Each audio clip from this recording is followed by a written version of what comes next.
तो आज का एक नया वीडियो अपडेट कर रहा हूँ। आज है आज 20 तारीख है। ठीक है। वीडियो बन रहा है एक्चुअली 19 तारीख को और अपलोड होगा 20 जुलाई 2023 को, क्योंकि अभी रात हो गई है काफ़ी।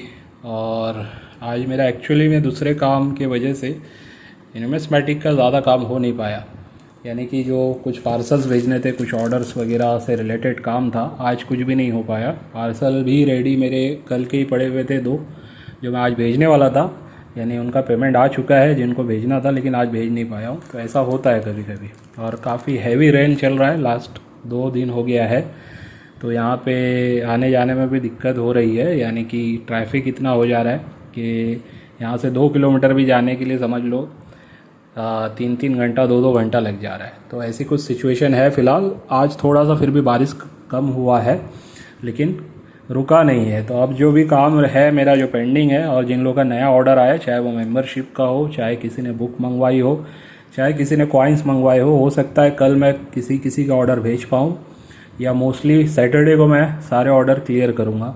ठीक है। और जो लोगों को मैंने बोला है पोर्टफोलियो से रिलेटेड या कोई सेट आप लोगों को देने से रिलेटेड, तो वो हो सकता है संडे तक मेरा रेडी हो जाए, या फिर मंडे को मैं जैसे ही रेडी होगा उस दिन आप लोगों को मैसेज आ जाएगा। तो आपका जो रिमेनिंग अमाउंट है वो पे करके आप वो मुझसे पोर्टफोलियो मंडे वाले दिन भी मंगवा सकते हैं, या हो सकता है मंडे को आप पेमेंट करेंगे तो ट्यूसडे को आपको मैं यहाँ से भिजवा दूँगा। अच्छा, दूसरी बात देखिए, अगर आप किसी को भी, आप में से किसी को भी कोई भी चीज़ मुझसे ख़रीदनी है या किसी और से भी ख़रीदनी है, तो दो ही ऑप्शन होते हैं, दो ही ऑप्शन है। या तो आप उसके लिए पहले पेमेंट करेंगे, या आपको चाहिए तो आप मेरे ऑफिस पे आके उसको बाय करेंगे, है ना। अगर आप मेरे ऑफिस पे आ रहे हैं, मान लो कोई चीज़ आपने मुझसे बोली हुई है, तो वो अगर मेरे पास अवेलेबल नहीं है और आप बोलोगे कि सर मैं ऑफिस पे आऊँगा और आके ले लूँगा, आप मंगवा लो, तो ऐसा हरगिज़ नहीं होगा। उस केस में आपको एडवांस पेमेंट करना पड़ेगा। ये पहले से जो लोग जुड़े हुए उनको तो पता है, लेकिन जो नए लोग होते हैं उनके लिए बता रहा हूँ। उनको लगता है कि बस हमने बोल दिया है वो चीज़ आ जाएगी तो हम वहाँ से जाके ले लेंगे, तो ऐसा नहीं है।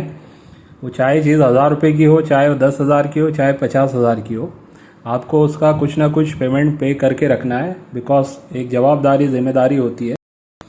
अगर मैंने कोई चीज़ आपकी 10,000 5,000 वाली मंगवाई है मेरा पैसा दे करके, तो आपको भी कम से कम उसका 50% 40% पे करके रखना है। ठीक है। उससे क्या है, वो टोकन अमाउंट रहेगा आपका, या एडवांस के नाम पे बुकिंग रहेगा। और हफ्ता 10 दिन के अंदर अगर आप वो चीज़ नहीं लेते हो मुझसे, तो मैं वो किसी और को सेल कर सकता हूँ। ये भी मेरे ऊपर वो पूरी मतलब अथॉरिटी आ जाएगी, बिकॉज टाइम भी इम्पॉर्टेंट रहेगा। अच्छा, ये बातें इसलिए बता रहा हूँ कि रिसेंटली ऐसा हुआ है। अभी एक पर्सन ने मुझे बहुत पहले, लगता है मेरे ख्याल से हफ्ता 10 दिन या 15 दिन पहले, AKM का 10 रुपीज़ का उन्होंने पाउच मांगा हुआ था। अभी कल उनका मैसेज आया था, बॉम्बे से ही है वो, कि मुझे वो लेना है। और मैं बता भी दिया कि अब प्राइस और बढ़ गई है 10 रुपीज़ के पाउच की। तो मैंने जब बताया तो बोले ठीक है मैं आके ले लूँगा। अब मैंने उनको बोला भाई ये अवेलेबल नहीं है, ये अभी मेरी डील, मैंने जो मंगाया हुआ है ये मेरे लोगों को देना है, उसके लिए मंगाया है। मैंने स्क्रीनशॉट भी दिखाया है कि मेरा ऑर्डर आ रहा है, ऑन द वे है। तो वो उनको ये लगा कि वो उनके लिए आ रहा है, या फिर उनको ऐसा लगा होगा कि चीज़ अवेलेबल रहती है और जब बस ऑफिस पे जाके पेमेंट करना और लेना है। ऐसा नहीं है, हर चीज़ अवेलेबल नहीं होती है। अब AKM का 10 रुपीज़ का पाउच कहीं ना कहीं मार्केट में 48 से 50,000 में भी सेल हो रहा है। 48-50,000 में रिटेल हो रहा है। ठीक है। डीलर्स लोग उसको रीसेलर्स को देते हैं 42, 43, 45, जिसकी जैसे डील हो। ठीक है। इस टाइप से डील अभी चल रही है। वो भी अभी ज़्यादा अवेलेबल नहीं है मार्केट में, मतलब सेलिंग पर्पज़ के लिए आ नहीं रहे ज़्यादा पाउच। तो बताना ये मैं चाह रहा हूँ कि कोई भी चीज़ हो, चाहे आप कोई चीज़ 1000 की मंगा रहे हो, चाहे 1 लाख की मंगा रहे हो, उसका अगर आपका कुछ पेमेंट आया हुआ नहीं है और ये एक्सपेक्ट करोगे आप कि आपको चीज़ अवेलेबल होके मिल जाएगी, तो ऐसा नहीं है। बहुत सारी कॉइन्स ऐसे हैं या बहुत सारे ऐसे पाउचेस होते हैं जो अवेलेबल नहीं होते। अगर किसी और के पास होते हैं और मैं बोलता हूँ आपको मिल जाएगा, तो उसमें आपको एडवांस पे करना ही पड़ेगा, और उसके भी रूल्स रहेंगे। हफ्ते भर में आपको उसका पूरा पेमेंट करना है और लेके जाना है। अगर आप बोलोगे कि नहीं रहने दो मैं बाद में ले जाऊँगा, तो वो बात का भी टाइम आपको ज़्यादा से ज़्यादा ना 2-4 दिन और शायद मिल जाए, लेकिन उससे ज़्यादा नहीं मिलेगा। तो उस पीरियड में अगर आप नहीं लेते हो, या तो मैं किसी और को सेल कर दूंगा या वो रिटर्न कर दूंगा, और आपका पैसा जो है फिर एज इट इज़ वो चला जाएगा, ये समझ लेना, भले ही वो आपने 10% पे किया हो या 40-50% पे किया हो, ठीक है। फिर उसमें आप ये शिकायत नहीं कर सकते यार मैंने तो पेमेंट आधा दे के रखा था और आपने किसी और को कैसे दे दिया। तो ये क्लियर कट मैं मतलब बातें बता रहा हूँ आपको कि ऐसा काम किया जा रहा है। मैं तो समझ लो आपसे 50% 40% लेके मंगवाता हूँ। बहुत सारे 99% जो डीलर्स होते हैं वो 100% पहले पेमेंट ले लेते हैं, ठीक है। अभी मेरे भी आगे जो है ना, उन्होंने सामने मुझे बोला है कि पूरा पेमेंट कर दो आपको मिल जाएगा। हालांकि उनका मेरा काफ़ी टाइम से बाइंग सेलिंग उनके साथ हो रही है, लेकिन उसके बावजूद उन्होंने मेरे सामने वही बोला कि आपको पूरा पेमेंट पहले करना पड़ेगा, तो मैं मंगवा के देता हूँ। तो हाफ़ पेमेंट तो मैंने उनको किया हुआ है, अब हाफ़ पेमेंट मुझे करना है। उसके लिए थोड़ा सा मुझे सहूलत मिली उनकी तरफ से कि भाई ठीक है समझ लो जब आ जाएगा तो मैं उनको पेमेंट कर दूँगा। लेकिन फिर भी मतलब एक हमारा अच्छा खासा लेन देन है, उसके बावजूद भी मुझे भी हाफ़ पेमेंट आगे करना पड़ा है, ठीक है। तो ये एक ऐसा बिज़नेस है, इसमें कोई रिलेशन वाली बात नहीं आती है कि हमारी जान पहचान हो गई है या नहीं भी हुई है। फर्स्ट टाइम भी आप डील कर रहे हैं तो ये काम के लिए पहले पैसा लगता ही है, ठीक है। अच्छा, बहुत से लोग बोलते हैं कि सर छोटी वीडियो बनाओ, तो छोटी वीडियो बनाने के लिए बहुत सारे यूट्यूबर हैं, ठीक है। मेरे चैनल पे मैं यूट्यूब पे जो भी वीडियो डालता हूँ इसमें मैं कंटेंट वो वाला देने की कोशिश करता हूँ जो शायद आपको प्रैक्टिकल में ज़्यादातर वीडियोस में ना मिले। यानी कि यूट्यूब का देखो एक वीडियो बनाने का तरीका होता है जिसमें सिर्फ कोई कॉइन्स की नॉलेज दी जा रही होती है कि कोई ख़ास बातें नहीं होती है। लेकिन मैं क्या करता हूँ, सारी बातें बता के आप लोगों को वीडियो देता हूँ जिसमें हर चीज़ मतलब बेसिक से लेके जो भी चीज़ें होती है, चाहे बाइंग सेलिंग से रिलेटेड हो, चाहे कॉइन्स की इन्फॉर्मेशन से रिलेटेड हो, चाहे मैं जो कॉइन सेल कर रहा हूँ उसमें कुछ चीज़ों में बतानी पड़ जाती है मुझे, तो वो सारी चीज़ें मैं जो भी चल रहा होता है बाइंग सेलिंग मेरी कैसे हुई या मैंने किसी से लिया तो उससे रिलेटेड कुछ बातें होती है कभी, तो वो सारा कुछ मैं डिस्कस कर देता हूँ, ठीक है। अब वीडियो बड़ी तो उसमें बनेगी, कभी कभी मुझे ऐसा लगता है कि शायद अभी मैंने बहुत कम बातें बताई है जो बतानी चाहिए। कभी कभी 30-30 मिनट में मुझे वीडियो याद आता है तो बंद कर देना पड़ता है, बिकॉज मुझे भी पता है कि बड़ा कंटेंट ज़्यादा लोग देखते नहीं है। लेकिन याद रखिए जो भी वीडियो है उसको एक बार पूरा ज़रूर देखो, नॉलेज बढ़ेगा आप लोगों के लिए। अभी जैसे नॉलेज की जहाँ तक बात है, मेरे ऑफिस पे कुछ बच्चे लोग आ रहे हैं, उनको भी इंटरेस्ट जागा है, तो उनको भी मैं सिखा रहा हूँ कि भाई ये कॉइन्स की किस तरीके से होती है, मिंट मार्क कौन सा होता है वगैरह वगैरह। तो उसमें मैंने डाई वैराइटीज़ भी बताई, कुछ ईयर्स के भी कॉइन्स आम चलन में जो मिलते हैं वो भी उनको बताए हुए। उससे रिलेटेड भी अभी मैं वो क्लिप आप लोगों को चला के बताऊँगा। कुछ टाइम पहले ही वो लोग थे तो मैंने उनका वीडियो शूट किया है, तो उससे आप लोगों को पता चलेगा कि बच्चों को भी नॉलेज इंडस्ट्री का होना चाहिए। क्योंकि आम चलन में आज भी बहुत सारे ऐसे सिक्के हैं जिसका मैं बोलता हूँ कि अगर मिल रहे हैं तो अभी जैसे मान लो AKM का 2021 का कॉइन, अभी हम लोग बॉम्बे साइड रहते हैं तो बॉम्बे मिंट के 20 रुपया 5 रुपया ये मिल जाता है आम चलन में 2021 वाले, ठीक है। तो अब उनकी कुछ ना कुछ वैल्यू तो है ना। अगर 5 वाला भी मिलता है तो अगर अच्छी कंडीशन में मिल गया है AUNC टाइप की, तो उसकी कम से कम मैं बोलता हूँ 50 60 70 रुपये वैल्यू तो है मार्केट में आज के टाइम में। तो वो सिक्के भी मैं उन बच्चों से ले रहा हूँ, ठीक है। तो उनको भी कहीं ना कहीं अच्छा लग रहा है कि मतलब आम चलन से उन्होंने कुछ सिक्के लिए और मुझे ला के दिए तो मैंने उनसे लिया। लेकिन उनको मैं प्रैक्टिकल में सही नॉलेज दे के सिखाना चाह रहा हूँ कि एक्चुअल में जो सिक्के होते हैं उसको किस तरीके से समझा जाता है। जैसे बेसिक उसका मिंट मार्क जानना बहुत ज़रूरी होता है। तो वो वीडियो मैं अभी आपको चला के दिखा देता हूँ, क्या बातें हुई है उसमें आप देख लो। उसके बाद फिर आगे मैं आप लोगों को कुछ आज और अलग कॉइन्स से रिलेटेड इस बुक से मैं बताने वाला हूँ। टोडी वाला ऑक्शन की ये बुक है, इससे मैं आप लोगों को रैंडमली बताऊँगा अलग अलग कॉइन्स की डिटेल। इसमें बहुत सारी थीम कवर है, यानी कि सिर्फ एशियंस कॉइन नहीं है, इसमें बहुत सारे कॉइन्स की नॉलेज आपको मिलने वाली है।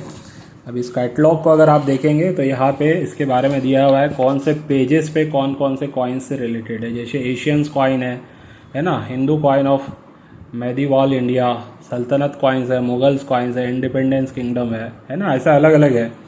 फिर रिपब्लिक इंडिया है, ब्रिटिश इंडिया है, मेडल्स की जानकारी है और फॉरेन कॉइन्स की भी इसमें जानकारी मिलती है, टोकन्स भी इसमें देखने मिलते हैं। तो रैंडमली अपन देखेंगे इसमें कि कौन कौन से ऐसे कॉइन है जिसकी क्या प्राइसिंग है। यानी ये 2022 का एक्चुअली जो ऑक्शन हुआ था 17 सितंबर 2022 में ये मुंबई में ऑक्शन हुआ था और ये इनका 142 वाला ऑक्शन था। तो इसमें ऐसे मैं कुछ बताऊंगा, पहले वो वीडियो देख लो, वीडियो देखने के बाद फिर हम आगे बढ़ेंगे।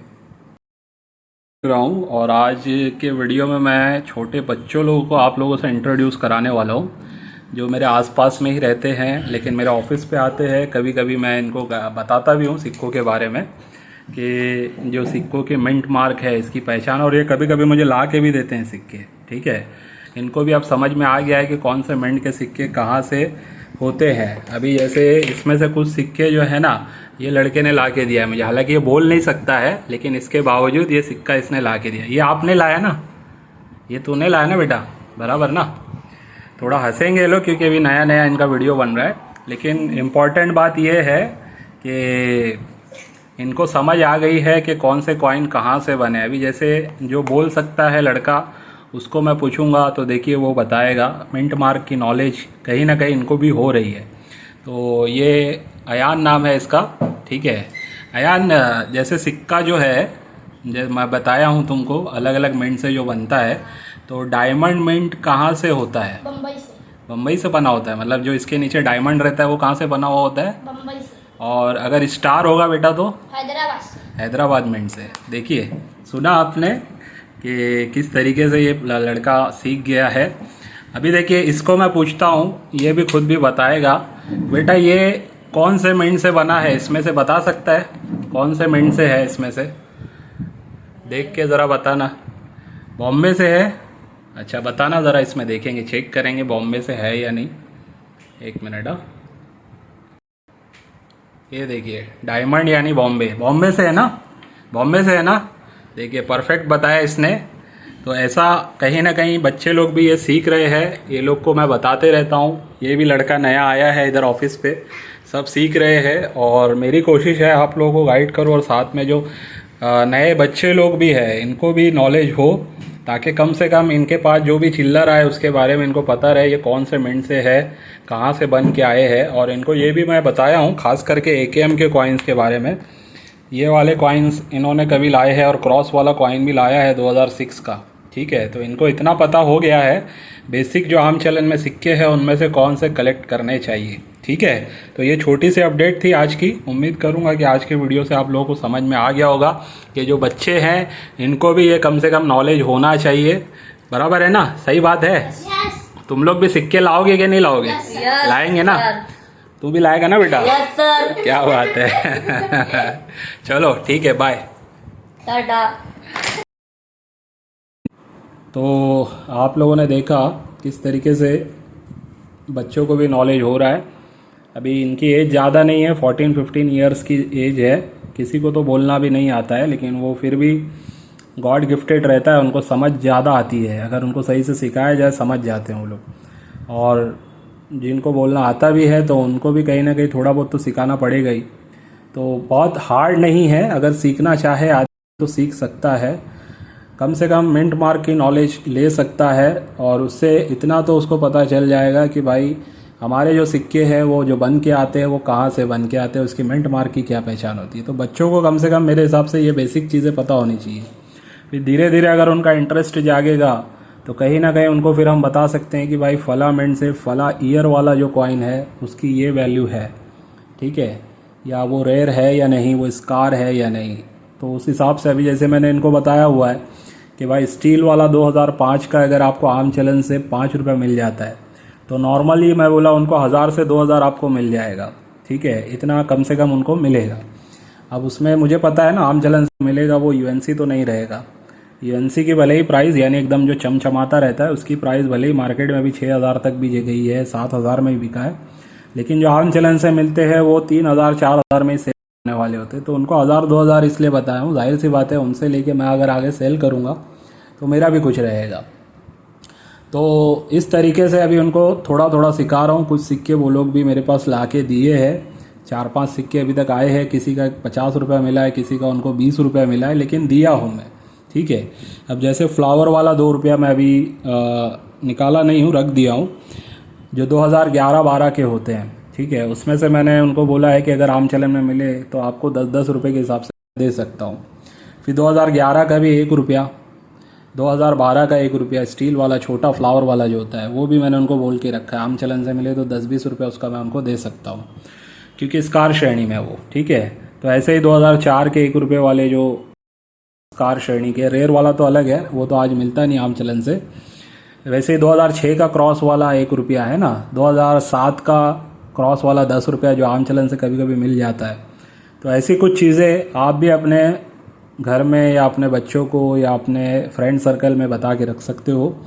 अदरवाइज़ कम से कम आप बेसिक चीज़ें अगर सीखनी है, समझनी है, तो पूरे वीडियो देखिए। मेरे चैनल पे मिंट मार्क से रिलेटेड भी वीडियो है।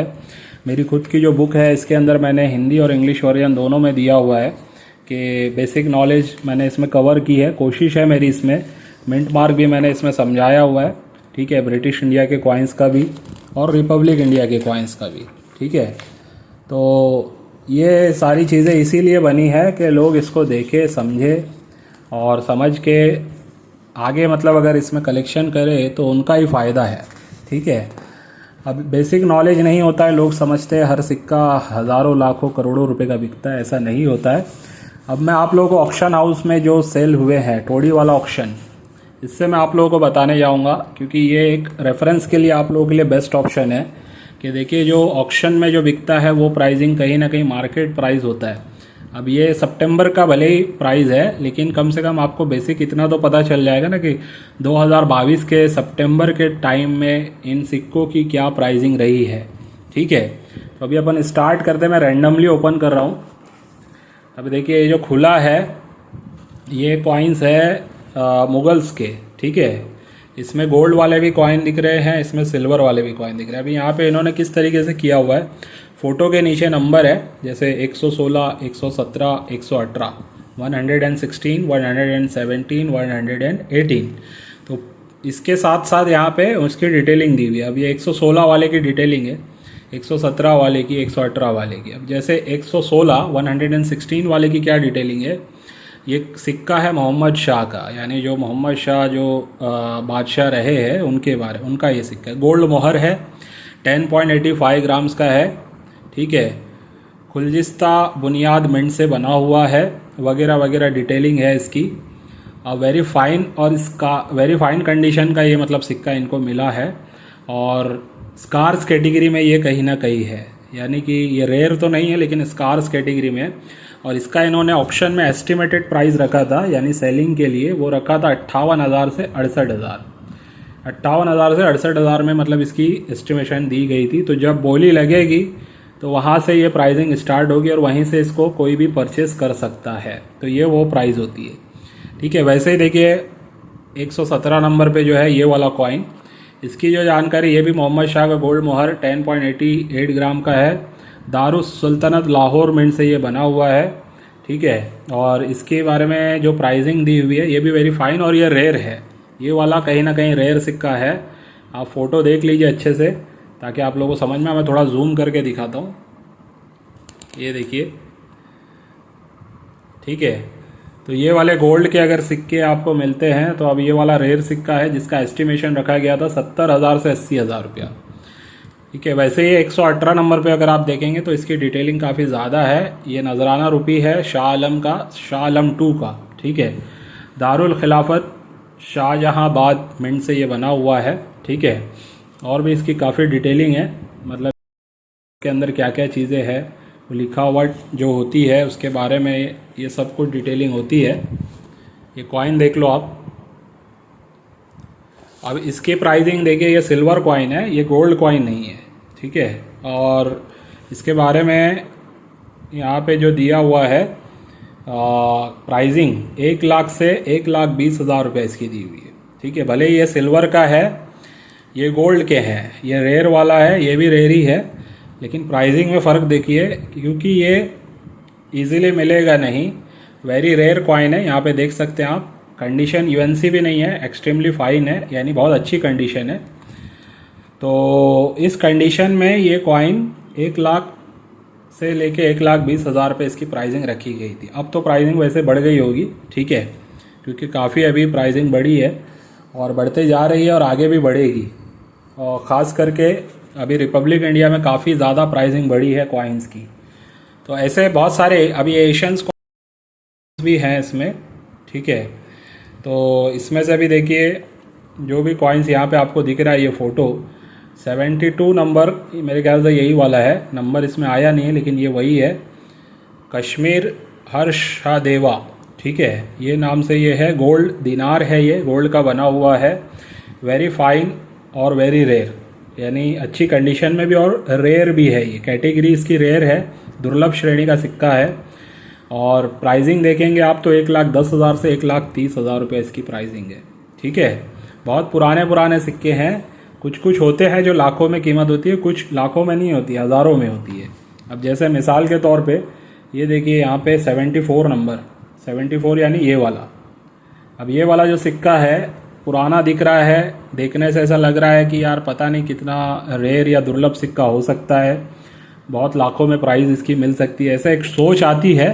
लेकिन आप देखिए यहाँ पे 74 नंबर यहाँ पे लिखा हुआ है, चौहान्स ऑफ रणथंबोर, जयत्रा सिम्हा, ठीक है। ये इनका सिक्का है, सिल्वर का है, ये सिल्वर ड्रामा इसका बोला जाता है, इसका नाम है। इसके बारे में डिटेलिंग है, लायन फेसिंग टू लेफ्ट, यानी इसके ऊपर लायन बना हुआ है जिसकी फेसिंग लेफ्ट की तरफ है, ठीक है, वगैरह वगैरह। इसके ऊपर जो लिखा हुआ है उससे रिलेटेड है, जो लेजेंड इस पर लिखे हुए हैं। वेरी फाइन कंडीशन में मिला है, वेरी फाइन प्लस बोल सकते हैं आप, और स्कार श्रेणी का है। लेकिन प्राइसिंग देखिए 1,00,000 2 लाख नहीं है, 1,500 से 2,000 रुपये इसकी प्राइसिंग है, ठीक है।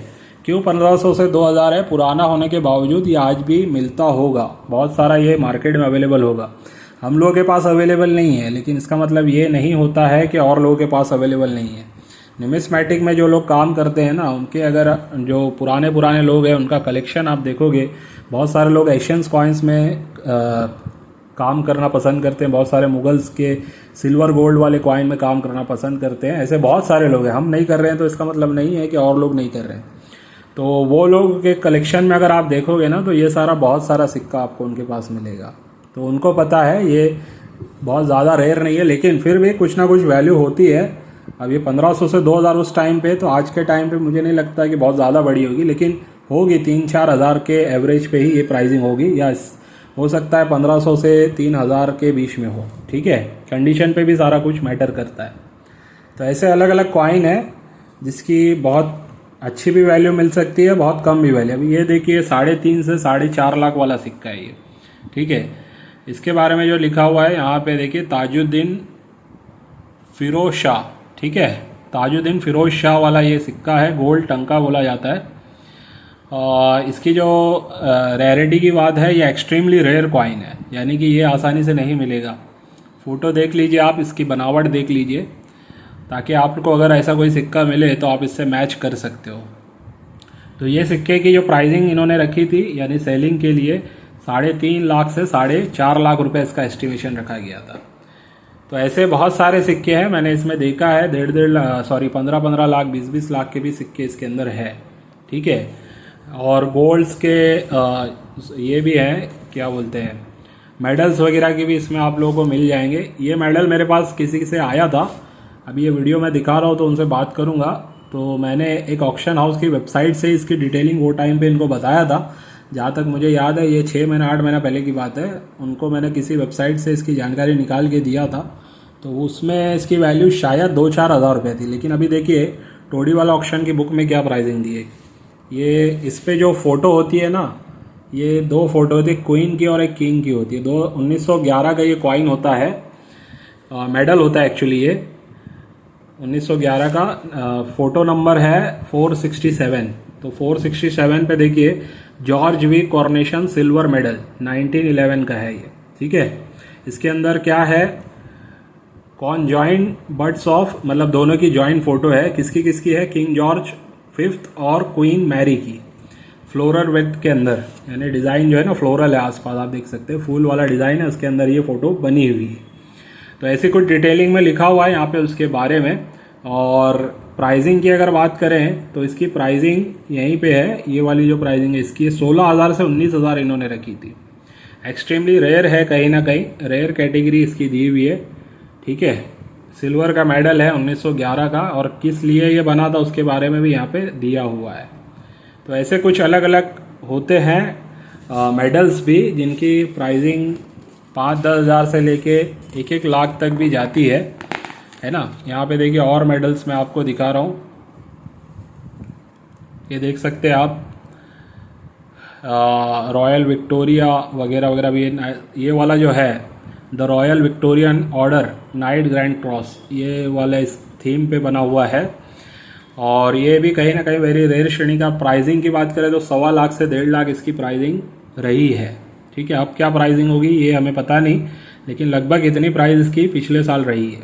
ठीक है, और वो डिपेंड भी करता है कंडीशन क्या है, ये एक्सट्रीमली फाइन कंडीशन का है। ठीक है, वैसे ही 478 वाला देख लीजिए, 33,000 से 38,000 है। एम्बेसियन वॉर मेडल है ये। ठीक है, क्वीन विक्टोरिया का। तो ऐसे अलग अलग मेडल्स भी होते हैं बहुत सारी। इसमें मेडल्स के भी लोग कलेक्ट करना पसंद करते हैं। पुरानी नोट्स होती है एशियंस वाली, और अंगूठी जिसको बुलाया था रिंग भी होती है, जो पुराने राजा लोगों की होती है। मैंने इसमें देखा है, देखिए रिंग वगैरह भी इसमें सेल होती है। तो इस टाइप की कोई रिंग होगी, पुरानी अंगूठी होगी, तो उसको भी कुछ ना कुछ वैल्यू मिलती है।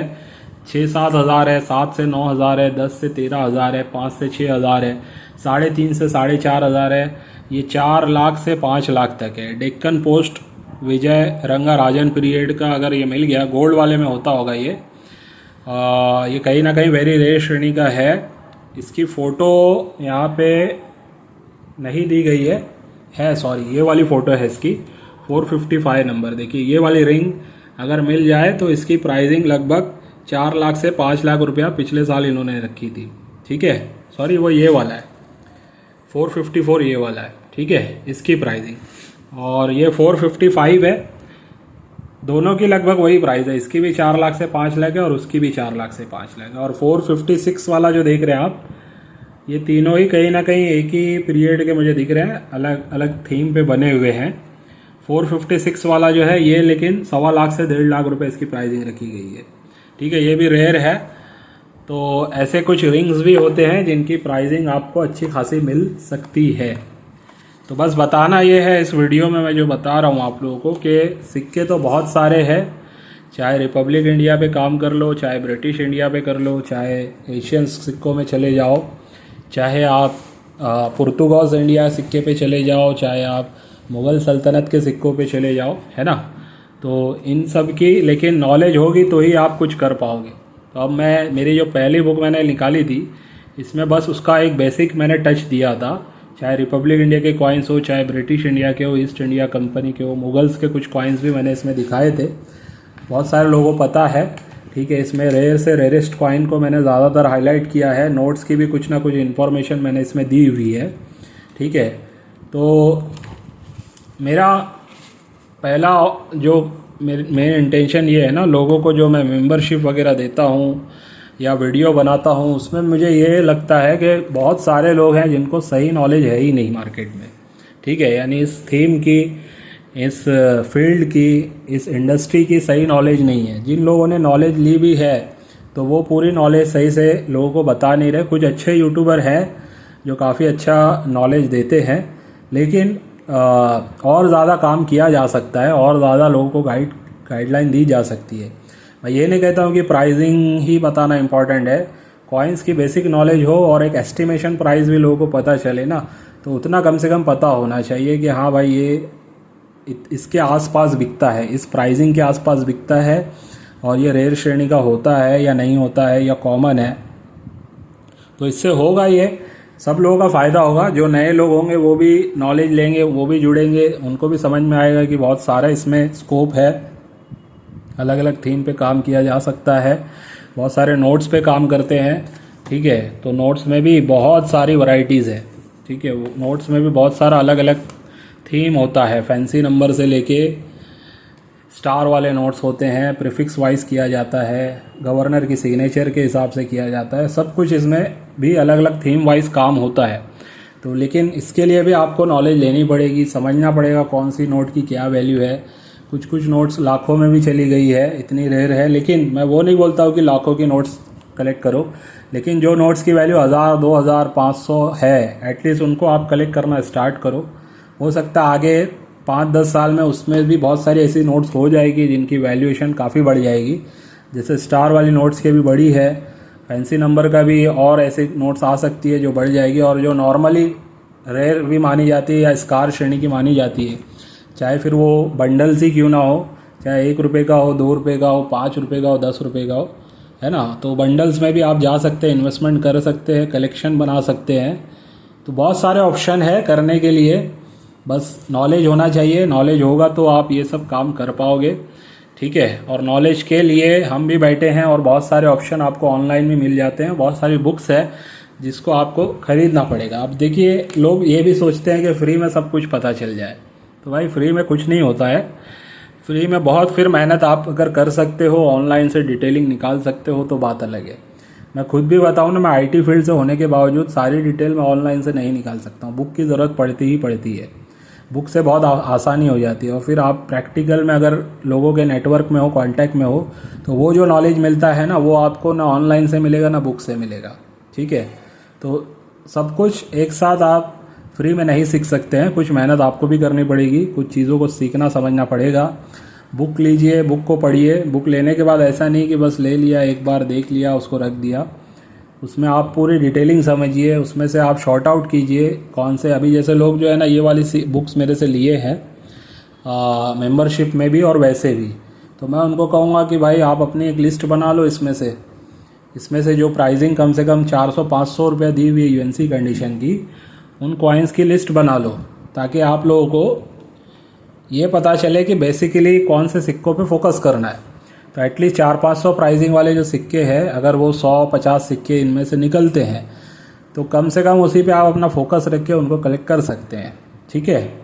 तो मेरी बुक में मैं वो भी कुछ दूंगा कि 1-2 पेज ऐसे रहेंगे, उसमें आने वाले टाइम में जो सिक्के मतलब हाई डिमांड में जा सकते हैं, उनसे रिलेटेड उसकी वैल्यू नहीं रहेगी, उसकी इन्फॉर्मेशन रहेगी, जो मतलब आप अपने पोर्टफोलियो में भी बना सकते हैं अलग से, और अपने कलेक्शन में जिनको रखने से आपको ज़्यादा फ़ायदा हो सकता है, ठीक है। तो ये कुछ बातें थी जो मैंने आज आप लोगों को गाइडलाइन के हिसाब से बताई है।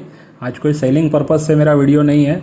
काफ़ी रेयर श्रेणी के सिक्के आज भी आए हुए थे, मतलब आए हुए हैं ऑलरेडी, जो मैं दिखाना चाहता था, लेकिन 1-2 दिन बाद मैं वो दिखाऊंगा। कुछ ऐसे भी सिक्के आए हैं जो अभी तक मतलब सेलिंग पर्पज़ के लिए मेरे पास अवेलेबल नहीं हुए, तो ऐसे अब एक्सट्रीम रेयर वाले सिक्के भी आना शुरू हो चुके हैं।